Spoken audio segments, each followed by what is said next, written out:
د وطن او ولسونو لپاره یو مهم پیغام لرم. هغه دا ده چې تر هر څه لومړی موږ تاسې باید د افغانانو وحدت، یو له بل سره یووالی، یو بل ته متقابل احترام دا باید وساتو.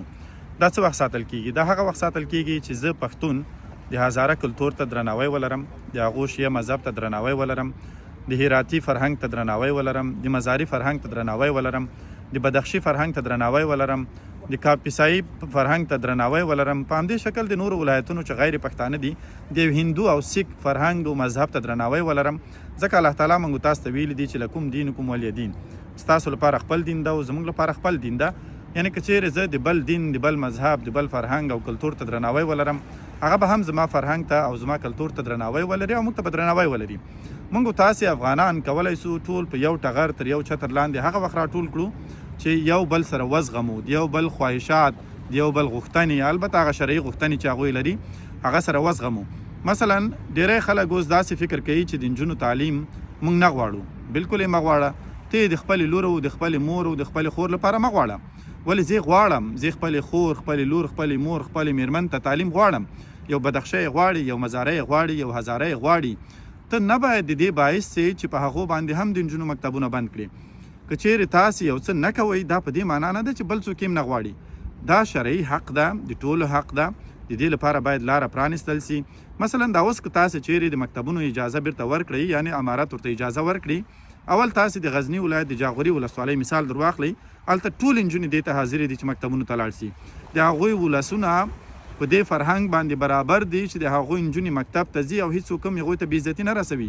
هیڅوک هم د هغوی نجونو بېعزتي نه کوي، بې حیثیتي ورسره نه کوي، هغوی ته ضرر نه رسوي. برعکس هغوی ته خدمت کوي، کتابونه ورته اخلي، کتابچې ورته اخلي.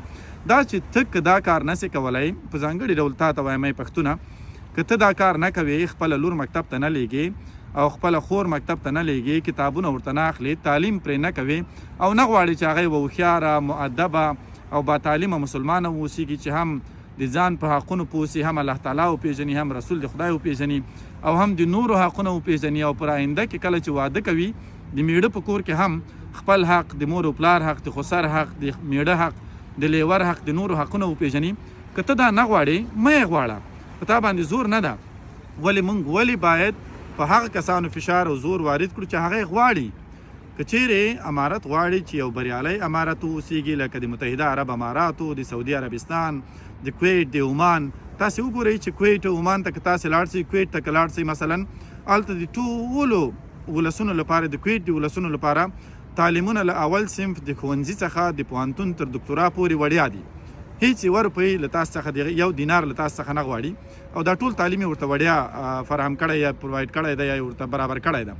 په همدغه شکل که چیرې موږ تاسې غواړو چې افغانستان جوړ کړو، بیرغ، ملي بیرغ لګوئ، سپین بیرغ لګوئ، تور لګوئ، هر څه لګوئ، دا وړې خبرې دي، په دې باندې موږ تاسې پوهېږو. البته ملي ارزښت ته زه ورته شخصا درناوی لرم، ولې تر ټولو ډېره غټه خبره چې ده هغه د ولس یووالی ده، هغه د ولس تعلیم یافته روزل دي، هغه د ولس دغه یووالی ساتل دي او بالاخره په راتلونکي کې افغانستان له نورو داخلي او نړیوالو جګړو څخه یا د نړیوالو یرغلو څخه چې په افغانستان باندې بیا یرغل کوي، افغانستان باندې تجاوز کوي او افغانستان بالاخره نیسي په زور باندې، له دې څخه د ساتنې په خاطر موږ باید تعلیم یافته سو.